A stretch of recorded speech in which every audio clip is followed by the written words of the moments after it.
Dalawang suspected gun runner na patungo umano ng Maguindanao ang naaresto sa Camarines Norte matapos mapigil ang kanilang sasakyan kung saan natagpuan ang baril at ilan pang parte ng M16 rifle.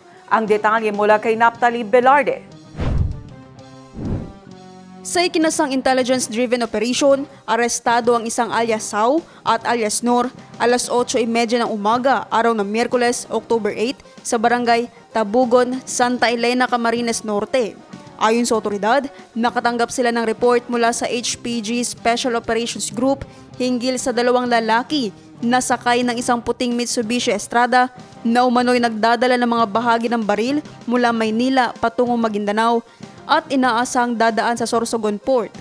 Sa agarang aksyon, pumwesto ang mga operatiba sa National Highway ng nasabing barangay at matagumpay na pinatigil ang nasabing sasakyan.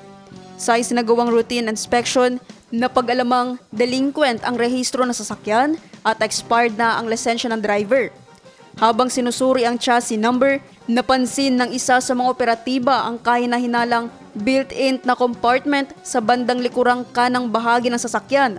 Sa masusing pag-inspeksyon, nadiskubre ang ilang hindi rehistradong bahagi ng baril, kabilang ang upper at lower receiver ng M16A1 rifle, barrel ng M16A1, isang 9mm na pistola na walang serial number, isang magazine na walang bala, at front sight para sa M16 rifle.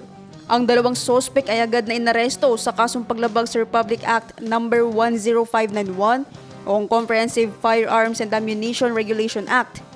Kasalukuyang nasa kustodiya ng pulisya ang mga ito habang inihahanda ang kaukulang kaso laban sa kanila. Ang operasyon na resulta ng koordinadong pagkilos ng Special Operating Group ng Highway Patrol Group, Provincial Highway Patrol Teams ng Camarines Norte at Camarines Sur, Santa Elena Municipal Police Station, Police Regional Office Bangsamoro Autonomous Region at National Capital Region Police Office. Pinuri ni Police Brigadier General Nestor Babagay Jr., Regional Director ng Pro-5, ang pinagsanib na puwersa ng mga operatiba sa kanilang mabilis na koordinasyon at aksyon na nagresulta sa matagumpay na pagkakaaresto ng mga sospek. Naphtali Velarde, iMinds, Philippines.